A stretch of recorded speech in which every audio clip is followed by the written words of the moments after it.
Right. Welcome to the American Diversity Report podcasts, where we interview diverse change makers and innovators. I'm Deborah Levine, the editor of the American Diversity Report and your podcast host. And with me today is Rayna Edwards. Rayna is a principal consultant in Mercer's workforce strategy and analytics practice, where she specializes in DEI analytics, including pay equity analyses. Welcome, Rayna. Thank you, Deborah. I'm so happy to be here. Pleasure. So tell us a little bit about yourself and how you got into this career in the first place. Sure. Well, I've kind of had a roundabout journey to this career. I'm originally from Michigan, and I'm formally trained as an epidemiologist. So I actually was serving as the state health disparities epidemiologist for the state of Arizona for a time, and realized that I wanted to try something different. So I transitioned to consulting. I came over to Mercer and was actually in their government health analytics practice. And after that, I sought a new opportunity within the organization. I saw this team was doing some really interesting things around workforce analytics and specifically around diversity analytics. And I really was engaged and wanted to learn more. And luckily they liked me. So I joined the team about 5 years ago, and I have been here consulting on diversity, equity, and inclusion analytics ever since. Wonderful, wonderful. And I'm sure they are very fortunate to have you. Oh, thank you. So tell me, you must know quite a bit about diversity, equity, and inclusion. What should companies be prioritizing these days as they focus their efforts on this? Yeah, that's a really good question, Deborah. I would say that the first thing that I always recommend to companies when they're thinking about getting their, efforts together and focusing on diversity, equity, and inclusion is that they focus first on gaining a baseline understanding of the current state of DEI in their organization. And I recommend that they do that using both quantitative and qualitative data. So listening to their employees, understanding what the experiences of the employees are through the employee voices, but also using data that they have in-house to understand what the current state of diversity is at their organization. So really just getting a good understanding of where they are currently. Excellent. Yes. Now, you and your team have probably done this quite a bit. Of course, yes. And what has emerged as the key takeaways or themes that you've learned in doing that? Well, one of the key themes that goes a bit deeper than just the baseline understanding. So when I talk about the baseline understanding of the current state, I'm thinking, what is your diversity number? What do your percentages representation look like as it pertains to protected classes or whatever groups that you're interested in understanding? So whether that's by gender, by race or ethnicity, by sexual orientation, by religion, ability status, or so forth, right? So understanding how your workforce is made up by career level, right? So a lot of times you'll see different concentrations at different hierarchies of the organization. But once you get an understanding of those baseline demographics and representation numbers, then you might be pointed towards certain areas of interest. And our team actually does a lot of deeper dive investigations into workforce outcomes, such as performance rating or promotion or voluntary turnover, using statistical techniques to understand the drivers of those outcomes. And one of the things that we see as a key takeaway, and that we found in some recent research that we did in what we call a hackathon this past year, it became a virtual hackathon, but nonetheless a hackathon, was that we saw persistent and consistent performance rating biases against Black employees. And that was regardless of the industry, that was regardless of the company. When we controlled for what we believe to be legitimate factors that should explain differences in how employees are being rated on their performance, we still uncovered unexplained gaps where Black employees are being negatively affected. So they're getting those high ratings at a statistically significantly lower rate than their non-Black colleagues. So that's really a key finding and overarching theme that outside of that piece of research, as I work with clients and engage with clients, it tends to be a bit of a surprise for them looking at their performance ratings, looking by gender, by race, by other demographic characteristics, and seeing that there's evidence that there might be some subjectivity and some bias creeping in. So I would say that's kind of one of the largest key takeaways because of the downstream ramifications that having a high performance rating or not having a high performance rating will have on an employee's career trajectory at that company or just generally. It sounds like you've done quite a bit of research into this and to come up with these statistics. Tell me a little bit more about your team and your methods. Of course. Well, our team, we call ourselves, again, as you mentioned on the introduction, our workforce strategy and analytics practice. And it's made up primarily of PhD trained economists and IO psychologists, other data experts. I am one of the few rare individuals who are not formally trained in econ or IO psychology. But again, as I mentioned, my background is in epidemiology. The statistics really are the same. It's just that the outcomes I was taught to be measured were, death and disease, whereas now I'm measuring things like turnover and promotion. But our team is made up of roughly about 30 to 35 really, really very strong technical experts in the area of workforce analytics.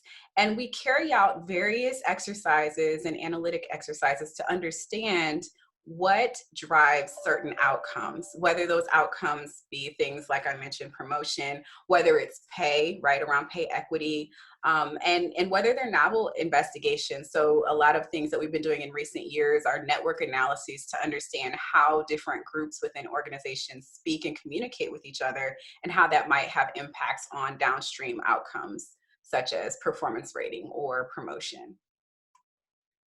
Excellent. Tell me a little bit more about, say, give me an example of how the communication issue works in your research. Yeah, so for network analyses, what we do is we take the workforce, or we ask the workforce to either populate surveys indicating what people that they primarily communicate with within their organization, or conversely, if the organization actually collects that data. So if they have that data in the background, then we can often leverage the data itself rather than asking the employees to fill out surveys. But in both cases, it gives us insight into the types of people that employees are speaking with, the departments, the hierarchy levels, and really helps us identify who the main connectors are. So those people who have the largest span of influence and how those people are related to the dynamics of the organization. Understanding how information flows and through whom it flows can oftentimes be really integral in helping a company understand a best approach to let's say normalizing new strategies, communicating new approaches to offerings or services, and really leveraging that information also to help with their DEI strategy. If we're seeing that a lot of their, let's say, female employees are really just talking to other female employees, and conversely, male employees are talking more to male employees, we might see that there might be something that we want to help facilitate within that workforce to break down some of the barriers by gender, right? To help employees cross gender barriers and better collaborate with each other. We know, to be true through the research that having more diverse teams and more collaborative, inclusive teams increases a team's productivity, creativity, and so forth. So the idea of understanding how teams communicate can really be open a door for organizations to better understand how to improve inclusion in their organization. And I understand that you help these organizations do just that. Is that correct? We do. We do. Our team does a lot of the analytics work. We also have a DEI strategy team that helps pair the results of a lot of the analytics work that we will do for organizations with the strategy around how to then take those results and recommendations and build them into a cohesive and long-term DEI strategy. Engaging leadership, engaging the workforce, conducting trainings, thinking high level and also at the deep levels about how a DEI strategy could best be implemented in their specific context. So yes, we definitely do a lot of that work. And in doing so, I imagine you run into quite a few challenges on the way. There can be challenges. And as is natural, I would say with a lot of DEI practitioners that you might speak with, some of the biggest challenges, and I would say kind of potential barriers to making progress towards DEI or workplace equity, would be ignorance around the current state or around the challenges that are experienced by employees who look different than you. So that goes back to the earlier point around having a baseline understanding of the current state. I think when organizations, especially when leaders don't quite understand that there are different experiences or that there can be differential experiences based on an employee's demographic representation, that can cause a challenge in allowing the space for the DEI strategy to move forward.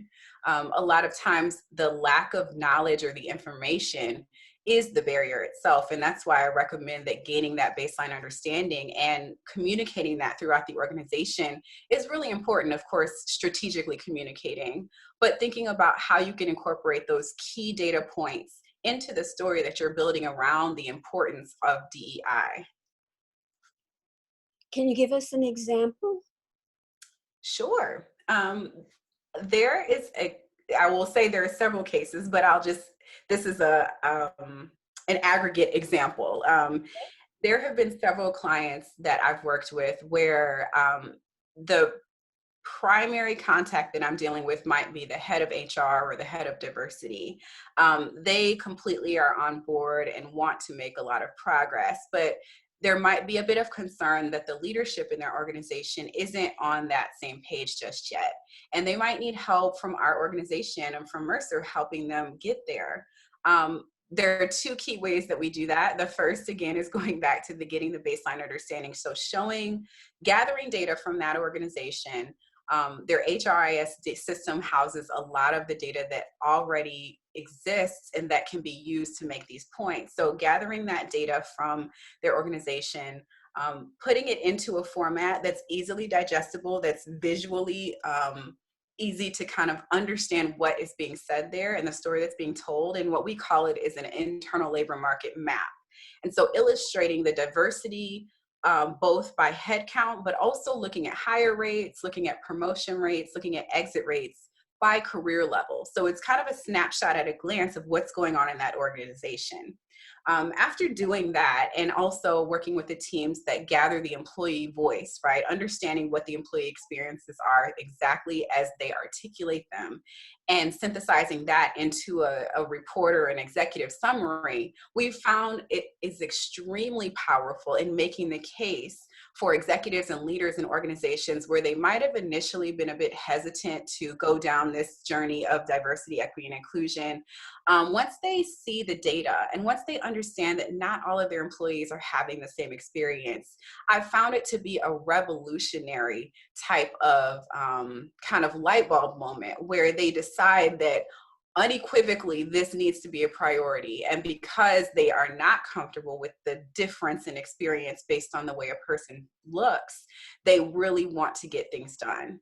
And I think the key there is having the leadership on board, and being able to do that is something that I find it's really exciting for me to help organizations get their leaders on board and get them down that path towards equity as an organization. And I imagine the equity includes the pay scale and salaries, yes? Absolutely, yes. Pay equity is very important in that picture. Tell me, as an epidemiologist, what do you think is happening in this strange COVID environment that we find ourselves in regarding DEI and your work? Yeah, so that's a very complex question. I'll take it at the high level and let me know, Deborah, if you want to go any deeper. So, as an epidemiologist, and as formerly a health disparities epidemiologist specifically, I've been formally and informally trained around the social determinants of health and how who you are in American society impacts how your health outcomes. Where you live, your zip code has more to do with how your health will come out than how much money you make, how much education you have, and so forth. So we live in a society that has a lot of ingrained differences and discrepancies based on who you are and where you live. And so what we've been seeing play out with the COVID pandemic is that it's essentially putting a magnifying glass on what has already been going on. The undercurrents of health inequities has always been there, but because of the laser focus of this pandemic, the significantly higher morbidity or incidence rates of disease for Black and Brown communities, the significantly higher incidence rate of mortality resulting from COVID infection for Black and Brown communities, has really called to attention some of the things that we in the field have been challenged with all through, through the decades. How that relates to workplaces is we actually do have at Mercer a health team that is thinking critically about ensuring equity, not only as it pertains to pay and promotion and workforce outcomes, but also in the benefits offered and in the way that benefits are being offered to different employee populations. So we're thinking at Mercer holistically about equity and how the COVID pandemic has called out and highlighted a lot of areas of opportunity for us to make improvements as a society. And I would argue that companies and organizations have a primary role. They can play a primary role in making those connections and closing those gaps, because employment in the United States is really how a lot of us are insured. So our health insurance, our access to quality care is found through our employers. If we can get employers to think about a lot more strategically and specifically around creating equity in their programs, ensuring that access is equitable among their employees, I think there's a lot of opportunity for improvement in the health disparities that we're seeing show up right now with the COVID pandemic. I think you're very right, and I'm hoping that that is what the future will bring. Do you have some words of advice in addition to what we've talked about already for companies moving forward with their diversity programs? I would say outside of just getting that baseline understanding, understand that every company is on a journey. So no matter where you are, right? If you feel like you're behind, you're not. The best time to start is today. So looking at simple things, right? Like your employee engagement survey, if you have one, looking by gender, by race, ethnicity, by other dimensions of diversity that might be available to you.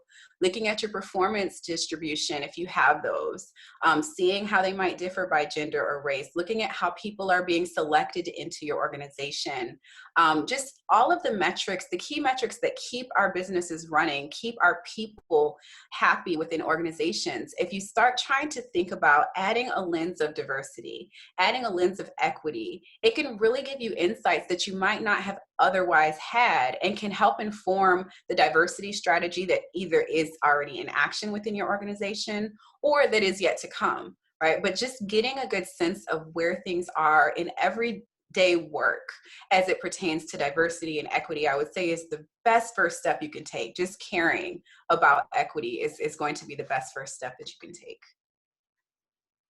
I am sure that people listening to this are going to be inspired by you and your team. How can they not be in these difficult times? Is there anything else you'd like to tell them that we haven't yet covered?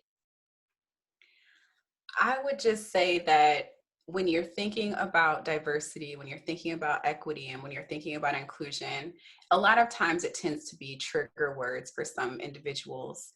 But if you really go down to the bare bones of it, it's just about everyone wanting to be treated fairly. And at the end of the day, that's really all that anyone is asking for, right? Whether we're talking about pay equity, we all come to work every day, most of us, for a paycheck. And if I feel that I'm not being paid fairly, then there are ramifications to that that will impact my career and can impact my personal life as well. If I feel like I'm not being evaluated fairly, right? These all have impacts not only on me as a professional, but on me as an individual, as a human. And so I would just offer that everyone try, we all try, and I have to keep myself mindful of this, to just put myself in someone else's shoes, right? Think about how I would want to be treated. And it's really that simple, right? And taking that to the larger scale is where you start including the data and the focus groups and all of that. But at the core of it is just making sure that you're treating people the way that you would want to be treated if you were them. Oh, I love how you work, how you think, how you're doing this, and I'm looking forward to maybe talking with you in 6 months or so to see how things are going and what has happened in these COVID times, and you can share with us your progress and what we can learn from you in how you've done it. Does that sound good? That sounds wonderful. Thank you so much again, Deborah, for having me. This has been such a wonderful conversation. It's truly a pleasure. Thank you for all that you're doing. I'm just delighted to have this opportunity to talk with you and to share what you're doing with our audience. And audience, thank you for tuning in. If you have questions, please let us know. We'll be putting this out in our February ADR newsletter coming up next week. So thank you, Rayna, again. Thank you, audience. And we'll be hearing from you all.